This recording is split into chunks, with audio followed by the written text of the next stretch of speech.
when I got to office while I was campaigning, I was a single mom, 2 kids. I'm a working parent because I need my income to be able to support my family. I grew up around alcohol abuse, substance abuse, mental health issues. I had parents in and out of incarceration. I had multiple foster placements. And I've had very close family members die from drug overdoses. I have family members that are homeless currently. And I had somebody ask me, like, what's your Democrat agenda? That's my agenda. Those are my life experiences. And it's why I am who I am.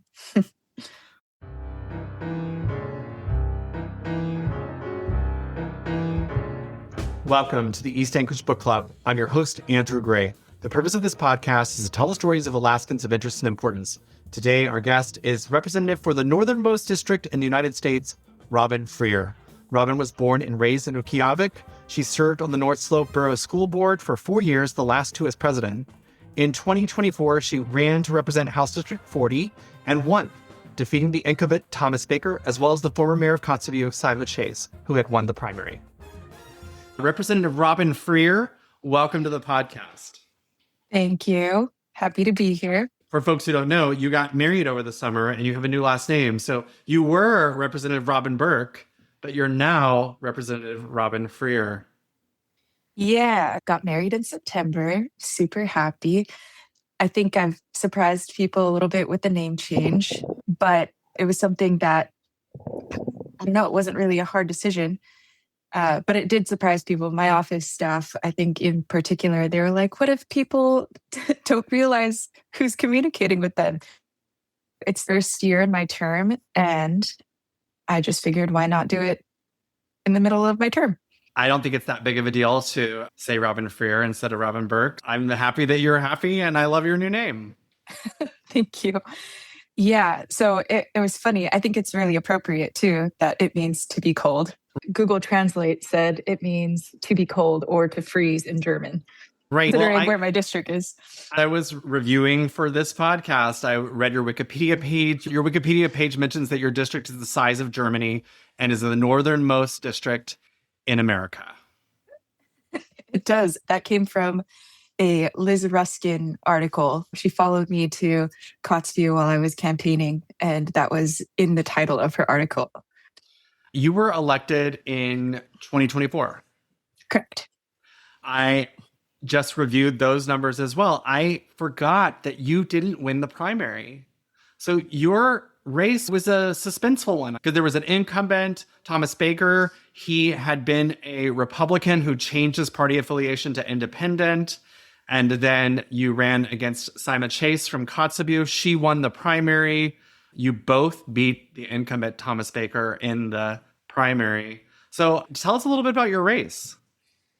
Yeah, I think it's important to recognize that District 40 is the only district that has 2 hub communities and 2 very distinct regions, distinct boroughs, in the North Slope Borough and the Northwest Arctic Borough, or people will say Banana region and the ASRC region. And you're the ASRC region, you're D-Utqiagvik, and the Correct. Other hub is Kotzebue. Correct. So I think a lot of people perceived it as being more regional rather than partisan. The primary was decided on 3 votes. One thing that I will note is that the Wainwright precinct opened late. So folks were trying to vote at 8 in the morning, but nobody was there because they didn't open up the polling location until after 10 a.m. because one of the people who was going to vote for me said I had to catch the plane, so I wasn't able to vote for you because it hadn't opened before the plane came. Kotzebue never opened, so one of the communities on the North Slope never opened, and that's where my grandmother's family is from. And then the location in Inuktuik Pass only opened for 17 minutes. So they opened at 7:43 p.m. And so I think that to be decided by 3 votes when 3 of my precincts either opened late or didn't open at all, I wasn't prepared to throw in that based off of 3 votes. And actually, after that happened, I posted about it on social media, used my platform just to express my frustration about the lack of communication. And especially for, I think it's Region 4, out of Nome with the Division of Elections, because they manage the elections in all of rural Alaska. Sarah Vance, who was chair of the House Judiciary at the time, held a committee meeting after the election, basically talking about potential voter fraud and irregularities with the 2024 election.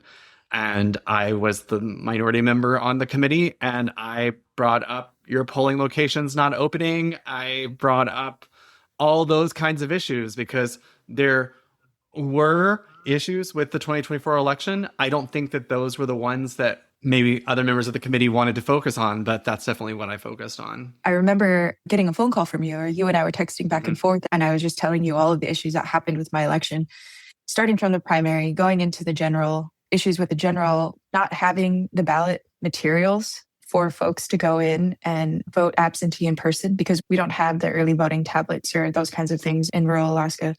We have no way to connect into the infrastructure. So we're only able to do absentee in person.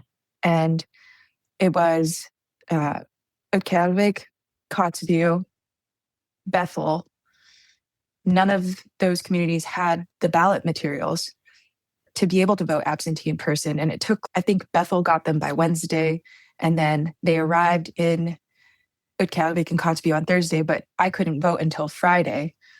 By then, I was calling every day, asking, are the materials here? And so it was a whole week before folks in rural Alaska, in hub communities, that's hub communities, that's not even the smaller outlying communities in the villages, for them to be able to vote. And then in Dillingham, they had the wrong judge on there listed because I think their judicial district is the 3rd judicial district.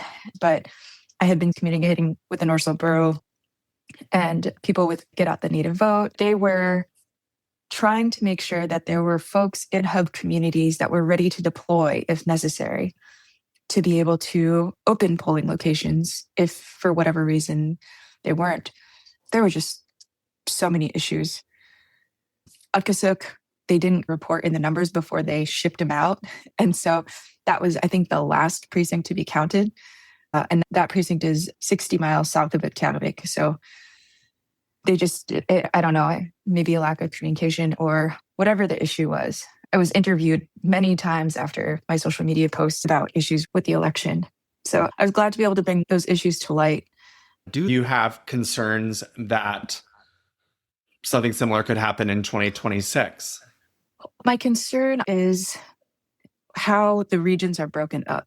Region 4, the division is housed in Nome, but they communicate with all the polling locations in districts 37, 38, 39, and 40. So all of the bush caucus districts come out of one division.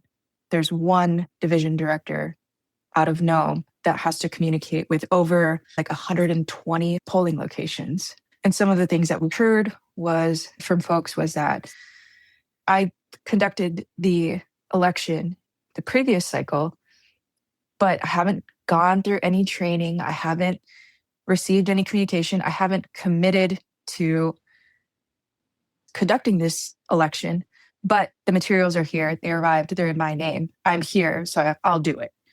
But it's just that kind of lack of communication. And we heard from folks, especially in smaller villages, just afraid of having the responsibility. They're like, I don't really know how to do this. And then if I do something wrong, is my name going to be in the news? Is all of Alaska going to be mad at me?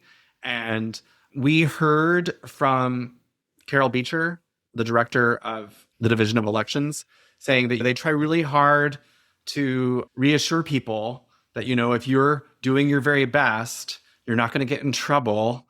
They want people to be willing to do this, and they want to support people, and they want people to not look at this as being some sort of risky job where if you make a mistake, you're going to be shamed publicly. But I could see how people would be afraid of that. We just had local elections here, and we had folks that were hired to collect ballots, and some of them didn't show up. And so one of the smaller organizations had an advisory board election that had to be redone a month later because they just didn't have the election staff. So they had to redo the whole thing.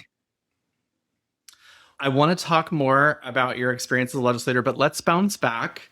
Were you born in Utqiagvik? I was. Yep, I was born at the old hospital. I work at the new hospital now. And what was your childhood like? Challenging. Goodness. My childhood. I am my mom's oldest. My mom had me shortly after she graduated from high school. I think she was just a fresh graduate when she got pregnant with me. And then my little sister she's almost 2.5 years younger than me.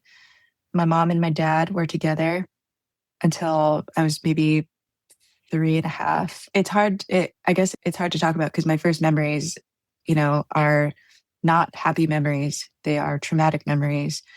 They are memories of domestic violence and being in the back of police cars and going to a children's youth home. And then my parents split up and my dad left Utqiagvik. There were child custody issues. He needed to do anger management in order to be able to see us. That didn't happen. He was gone from 4 to 13. He was not in my life. My mom met my stepdad. My sister Chelsea was born when I was 5. They got married when I was 7. And then we moved down to Anchorage for a while. He worked for the pipeline. He was rotational and worked out of Valdez. My mom was I can't remember if she was working or not. She must have, because we had a babysitter. It would be like a nice, normal family when my stepdad was there. We would go to church. We would do regular daily life things. And then as soon as he was gone, it was like back to using. And so I had to grow up pretty early. So your mom struggled with addiction? Both of my parents did, yeah. And my mom still does. My dad passed away during COVID from a drug overdose. So very much is prevalent my entire life, substance abuse and later on mental health issues. But I remember I was 7. We were at my babysitter Carol's, and then my mom didn't come back. And she didn't come back. And Carol and her husband, they were like, what do we do? And so I think it was finally day 4. They called OCS. And it wasn't my first time in that kind of setting, but it was the first time that I think we ended up in a foster home. And then my sister Stacy and I stayed together, and then my sister Chelsea was separated. But again, Chelsea's dad was very stable. However, he worked a rotation. And so eventually that led to Chelsea and Douglas moving down to Valdez. But I guess that was a little bit later along the line. So she ended up in a kind of a group home for younger kids. And then me and Stacy bounced around foster homes in Anchorage until the tribe got involved. And they asked me if I wanted to go back home. And I said yes. So they found us a foster home here at Utqiagvik.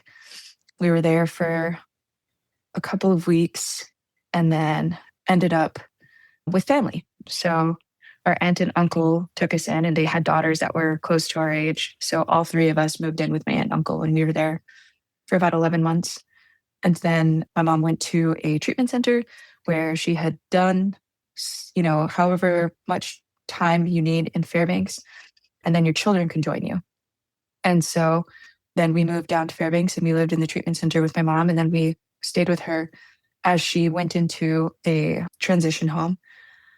And we were there for the summer, and then similar things started happening, and we were left alone again. This is the summer of 1999. So I was 8 at the time. And then she left us. So I was caring for my siblings. And our landlord Chelsea was back with you? Chelsea was with us at the time because my mom and stepdad got back together after she got out of treatment. And so Chelsea was with us at the time.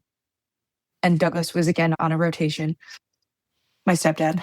And I think the landlords or somebody noticed that we didn't have an adult around and called OCS again. And August 4th, 2000, I was 9 years old, and my uncle picked us up.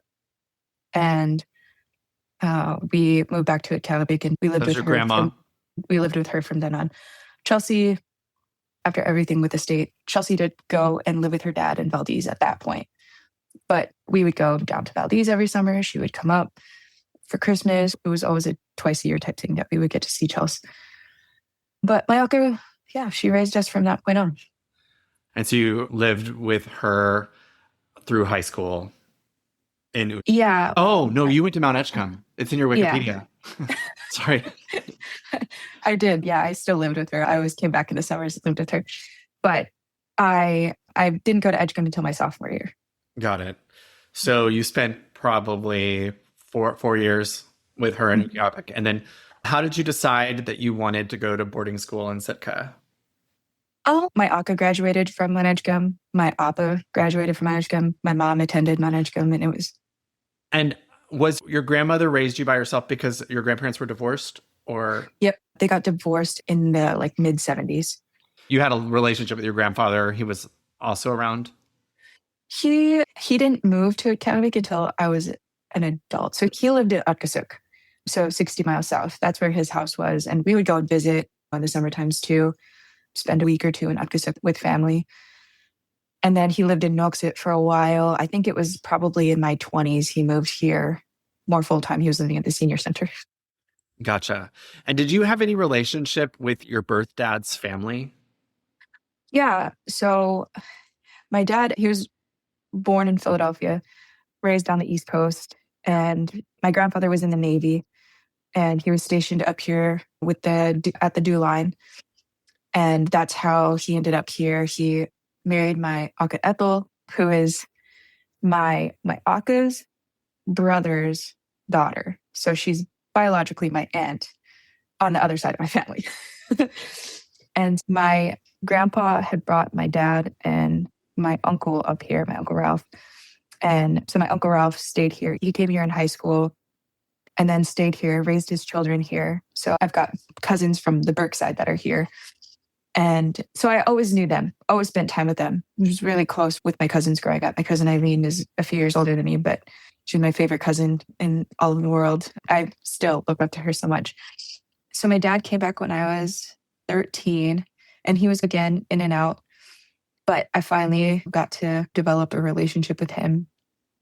And he struggled. He struggled with a lot of things: homelessness, substance abuse, mental health issues as well. He was always going back and forth between here and New Jersey because he would work in Atlantic City on the boardwalk. There were periods in our life where we were really close. There were periods in my life when we did not speak. We struggled with our relationship because when he came back, he tried to parent. And I was like, who are you, buddy? You've been gone for so long. What?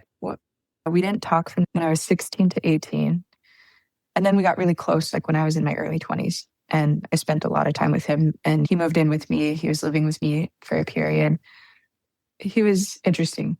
He was a chef at one point, and he worked for a couple of restaurants up here. But he was a hot Italian, his temper. And so if he got food that he didn't like, he was the guy that would just toss his plate and then get up and leave. So he definitely had a temper. But he could cook anything in 5 minutes. And he was notorious for letting my dog out. He would let him loose, and then he would run out shirtless in the middle of February trying to grab him. And he was a really good pop-up. With my sister's kids, he bought all of the diapers, and he spoiled those kids as much as he could.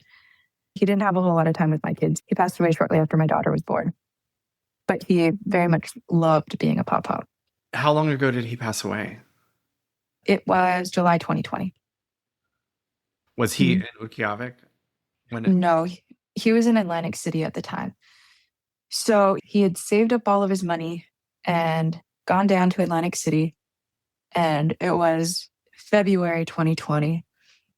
Before the start of the shutdown, nothing had shut down yet. And so he gets down there and he buys a game on the boardwalk. And it's his first game. He buys the game. He's got the spot and he's got all the fire inspections. He purchases all of the materials for the games, the prizes, because it's really popular on the boardwalk. You throw the darts at a balloon or... I can't... When you say he buys the game, he bought a spot on the boardwalk to have this game. And so he gets all the permits, he gets all of the material, and then everything shuts down. So right as the boardwalk is about to open up and start booming, New Jersey shuts down. And it put him in just a spiral of depression. And we started acting really erratically and doing things, not thinking them through. My last conversation with him it was July 13, 2020. I got an email from AT&T. So he had lost his phone and he called me from his buddy's phone. And I said, I'll put in a claim for your phone because there was riots on the boardwalk and he lost it in the middle of the riots. And he was in his friend's tattoo shop to make sure that nobody broke in and looted in the tattoo shop. He was protecting it. So he stayed in the tattoo shop overnight and then people showed up. He lost his phone during the riots and he called me and he said, I need a new phone. And I said, okay, I'll file a claim. You just got to wait. Like it'll get to you and it gets to you. But I had him set as an authorized user on my account. And so he went to AT&T and he opened up a new account, got a new phone, new line, everything. And I was really upset because I said, I filed this claim. You're getting a new phone. You didn't have to buy a new one. And so admittedly, I was really upset. And that was the last conversation I ever had with him. I remember it. Yeah, it was a week later that he had passed away and didn't really know the cause of death. Didn't really want to inquire. They didn't find called you. Our uncle Ron. So they were trying to find a next of kin in New Jersey. And I've got a brother that lives in Pennsylvania, two sisters that live in New York. And then these are from your dad. Yeah. And they're all older than me. And then my sister, Stacy, and I, we live here, of course. And so they couldn't find anybody in New Jersey. He had previously lived at my Uncle Ron's house. And so they called him, he called my sister, and then my sister called me. So that was how we found out. By the time they found him, it was not good. I asked if I could see him to confirm, and they said, we can send you a picture of some tattoos, but no, you cannot see him. And so it was hard to get closure, but no one had the same tattoos that he did. They were very distinct. He had my daughter's name on his wrist and a couple of other funny tattoos. Plus he had an Alaska tattoo. And so that's how they identified him.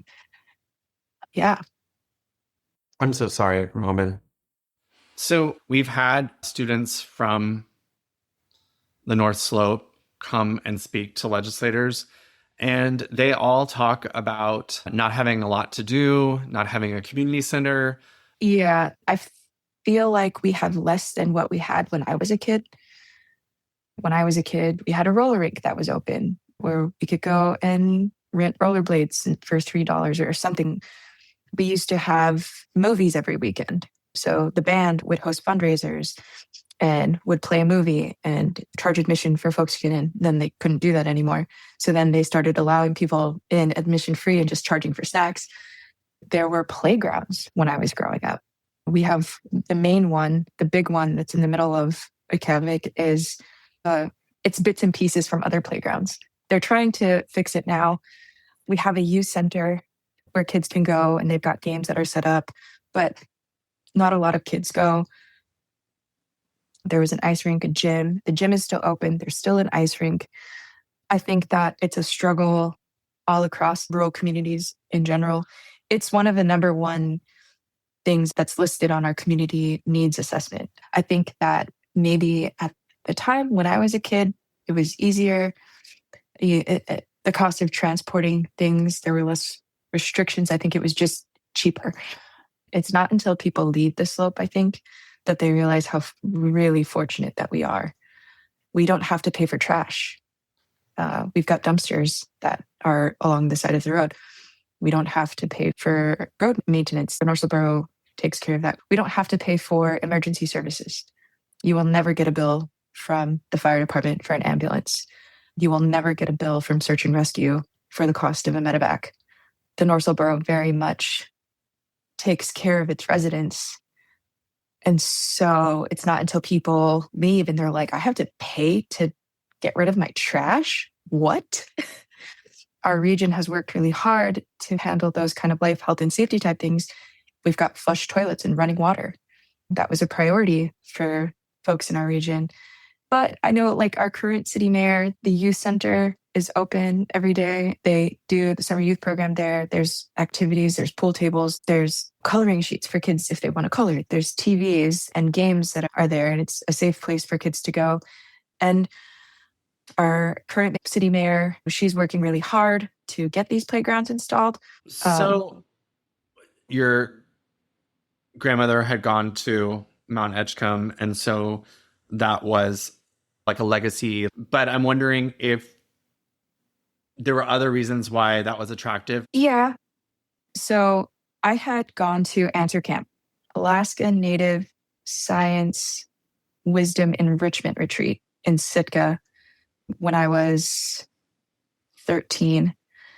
And there were 80 students that were in attendance from all across Alaska. I think there were 2 from D-Utqiagvik, a few from Utqiagvik. There was a big group from St. Mary's and Chivak. And I got to meet people from all over Alaska for the first time. And a lot of them were all planning to go to Mount Edgecombe too. And so I had friends that I had met at this camp, and a lot of them that I did end up going to school with. But also I wanted a challenge, and I didn't feel like I was really being challenged academically at the time. I promoted from middle school with high school credits. And so I got to the high school and I was really eager. And I guess I just didn't really feel challenged my freshman year. So I decided to go to Edgecombe, and I did. And I think I was definitely challenged my sophomore year. But there were other things at home. My uncle lived there at the time, and he was in and out of custody. And so home was still hard. It was better, right? It was better because I was living with my uncle. But it wasn't always comfortable. It wasn't always comfortable, no. When you say in and out of custody, like he was incarcerated? Yeah. And at the time, so was my mom. She was also in and out. And so there would be times when she'd be there, and then there were times when she'd be gone. So it was just still dealing with the same alcoholism, substance abuse type things. And my Aka was a saint. She cared for everyone as best as she could, everyone in our family. But that's not to say that we didn't struggle.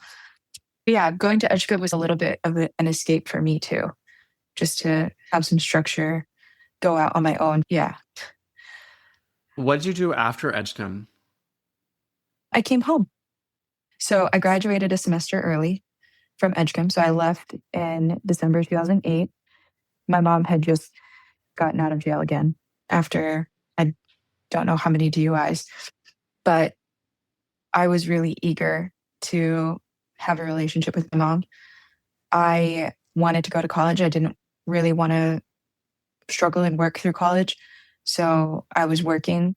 And during that semester that I was off while I was waiting to graduate high school, I was working at the library and just trying to get as many hours as I could. I started saving working money, like you were just yeah. saving up. And then I was accepted to like my dream school in California, but I didn't complete my second year of a world language. So I did not attend Humboldt State University, but that's where I wanted to go. So I stayed home and I went to D-Utqiagvik, and I figured I'll just do D-Utqiagvik and then move on. And here I am, like 15 years later, and I'm 2 classes away from graduating. I haven't quite finished yet, but I'm close. I just went straight to work. Actually, I had applied for a job that March 2009 to work at the district attorney's office. They had a law office assistant 2 position open in the DA's office. And I was like, why not? I'll apply for the job.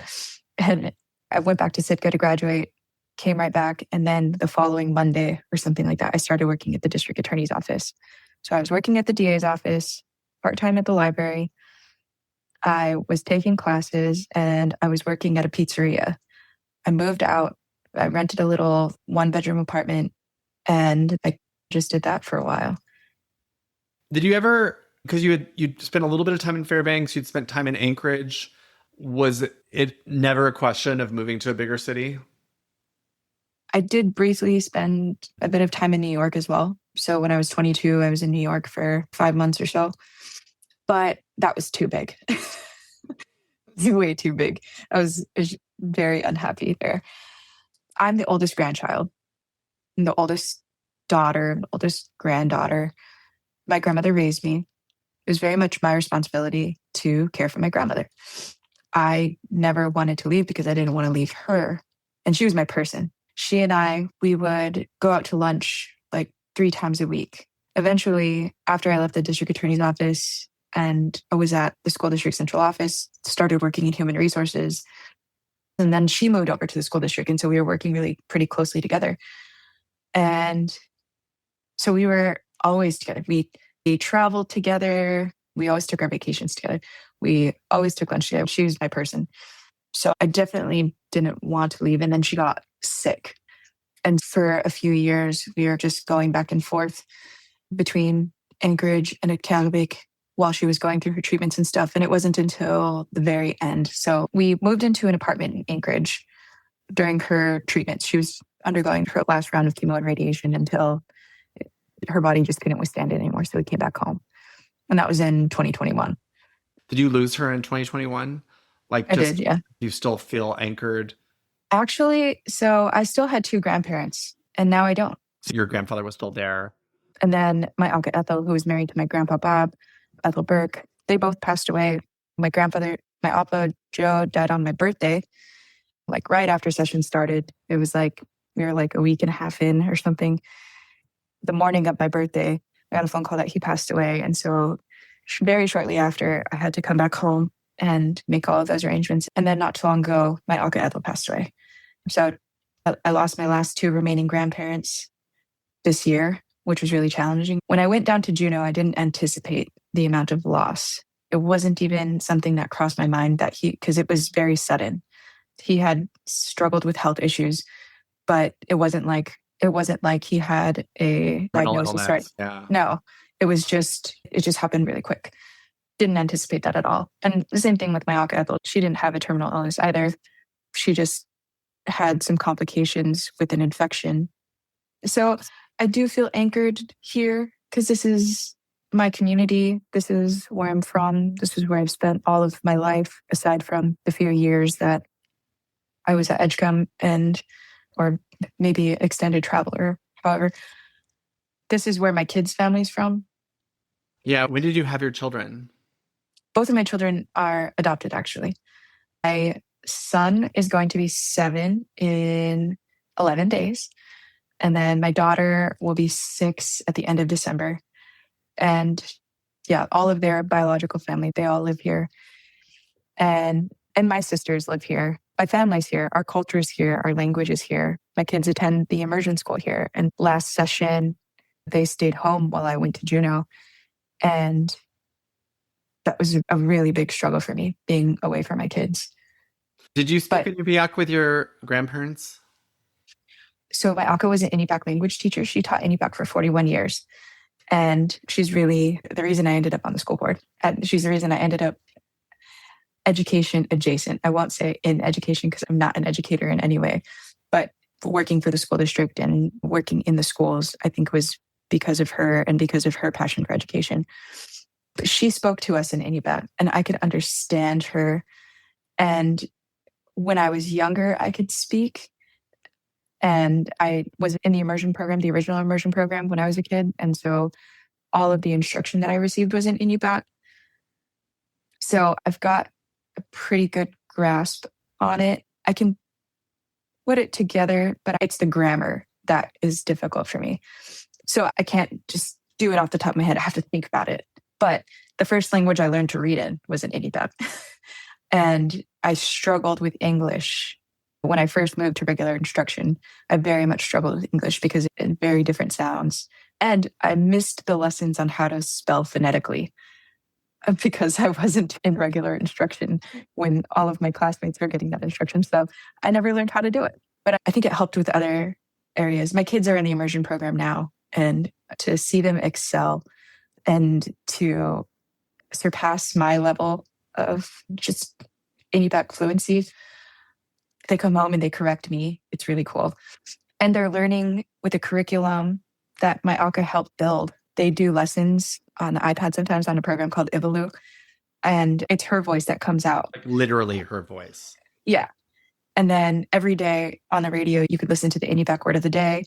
And it's my Aka's voice. I remember when growing up, sitting in her room, like playing with cards while she was writing her scripts for KBRW to record the Inupiaq word of the day. And all of them have the same tone.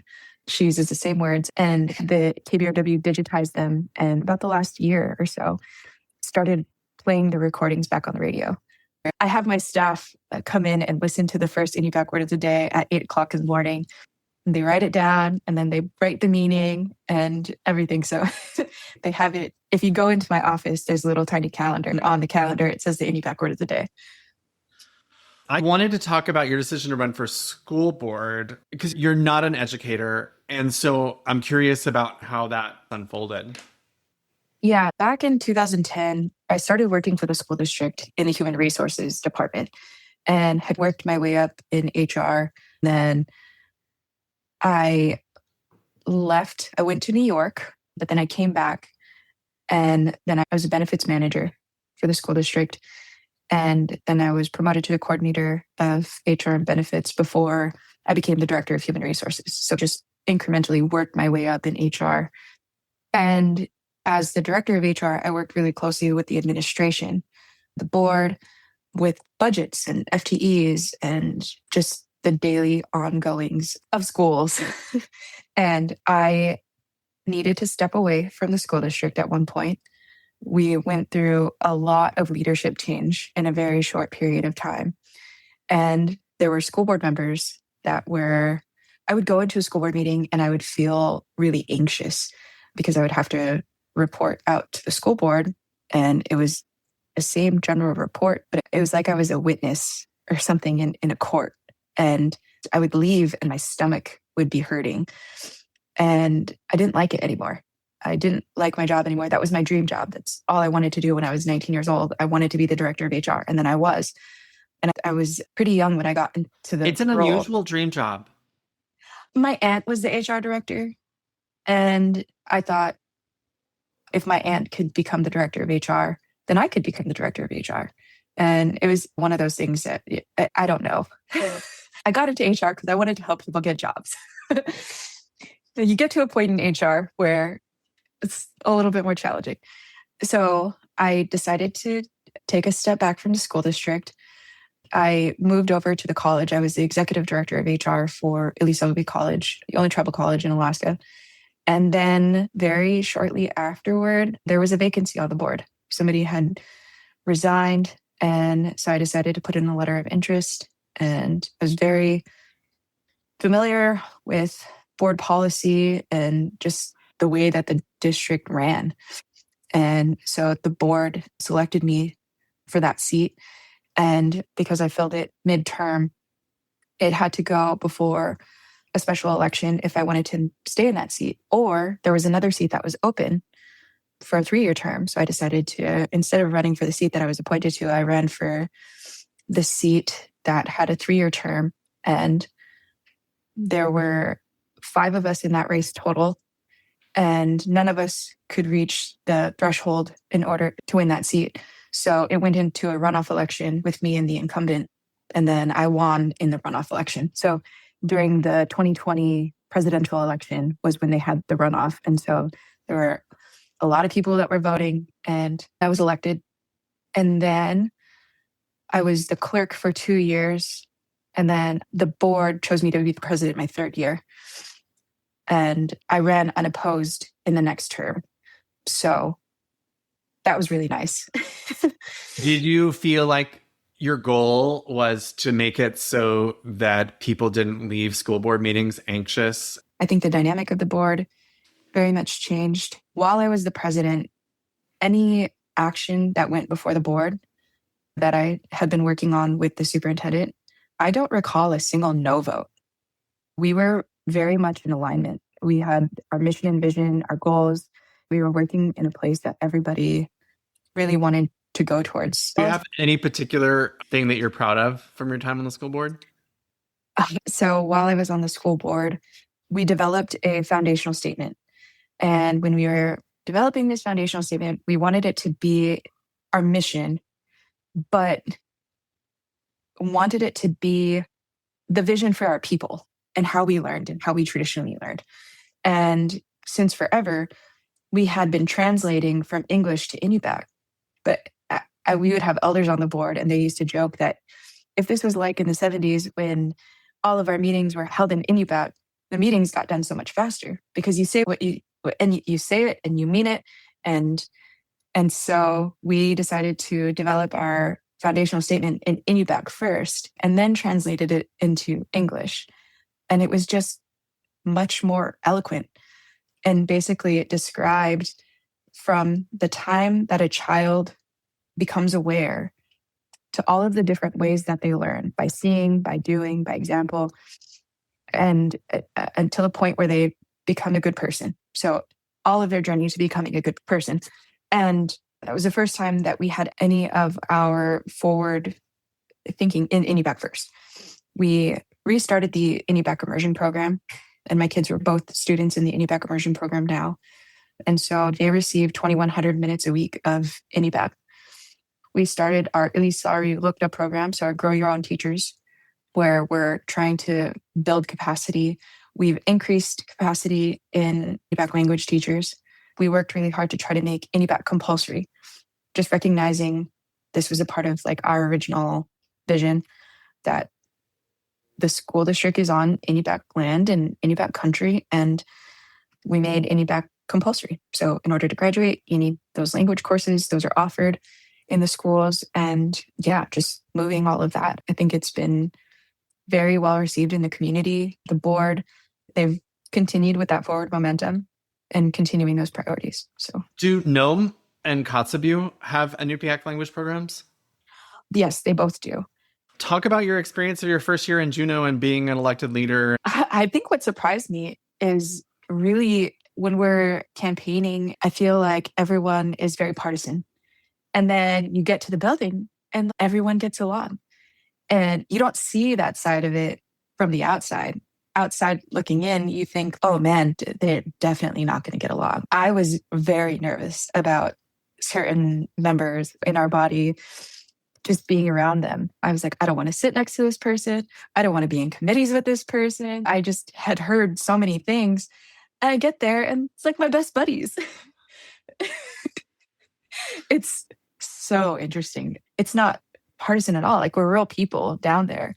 So I think that's what surprised me the most. Speaking of campaigning, because your two opponents were from Kotzebue, it's really different than my experience because I can walk around my district in Anchorage.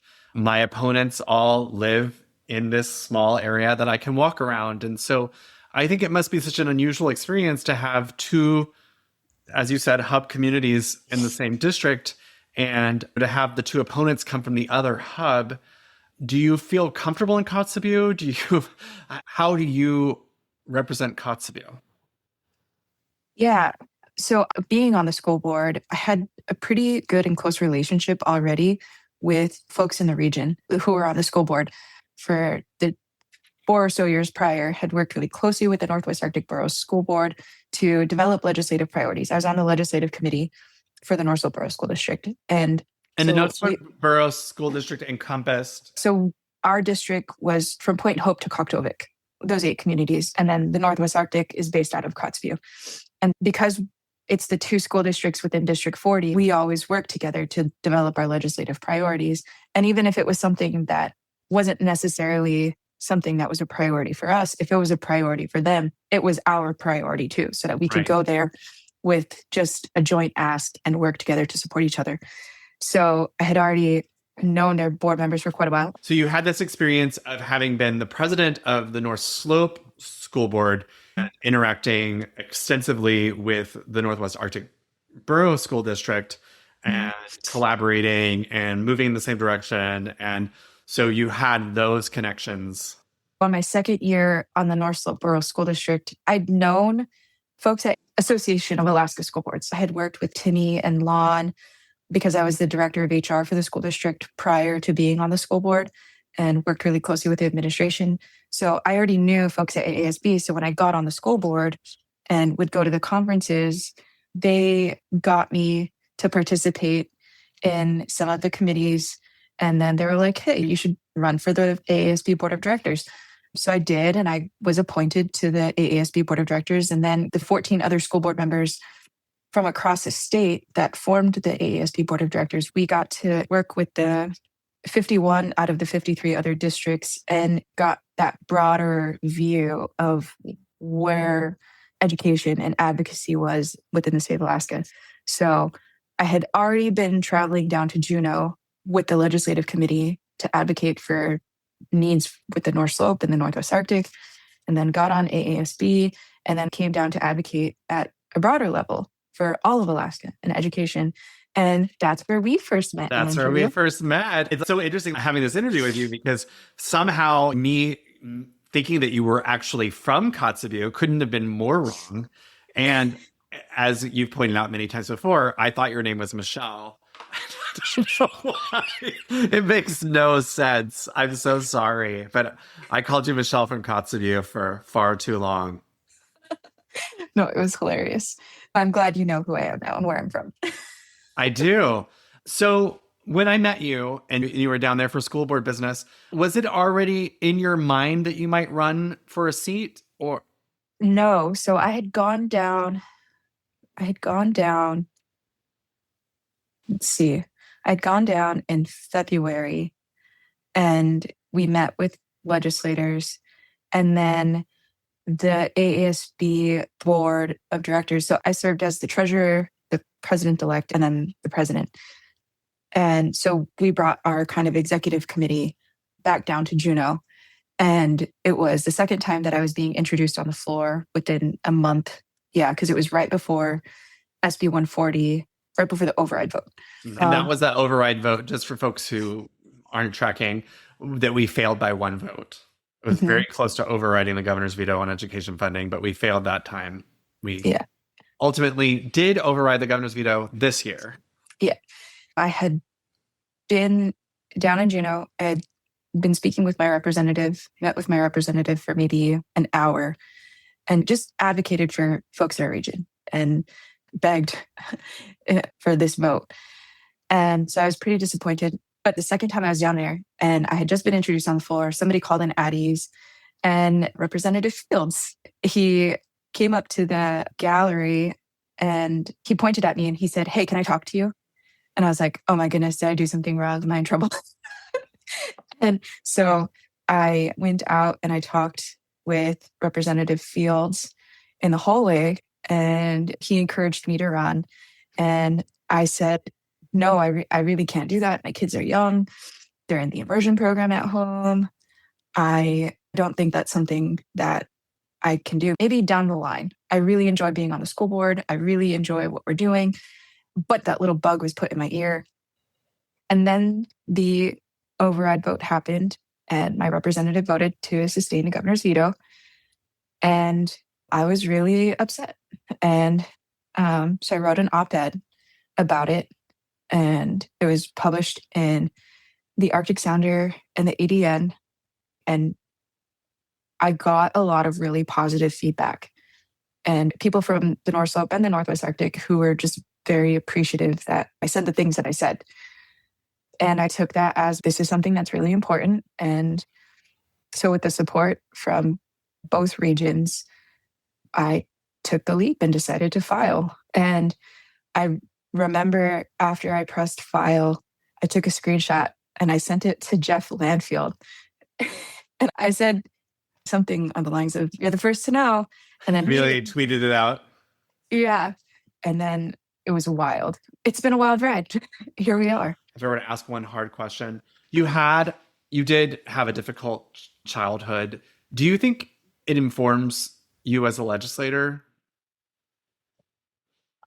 I think that I'm able to bring a different perspective.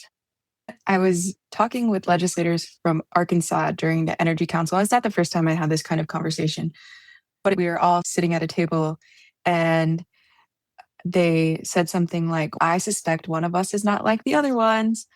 And they were trying to find out if I was a Republican or a Democrat. And they went around the table and they said, "I'm a Republican. I'm a Republican. Our wives are Republicans." And they gave me the, "What are you?" And I will say that prior to running for State House, nobody knew my political affiliation, not even when I was on the school board. That was never something that was brought up. But I was raised by a Democrat. And not only did she guide me, but I think it's my life experiences. I'm very much on the North Slope, very pro-responsible development. But at the same time, when I got to office while I was campaigning, I was a single mom, 2 kids. I'm a working parent because I need my income to be able to support my family. I had adverse childhood experiences. I grew up around alcohol abuse, substance abuse, mental health issues. I had parents in and out of incarceration. I had multiple foster placements. And I've had very close family members die from drug overdoses. I have family members that are homeless currently. And I had somebody ask me, like, what's your Democrat agenda? That's my agenda. Those are my life experiences. And that's why I feel the way that I feel. It's why I am who I am.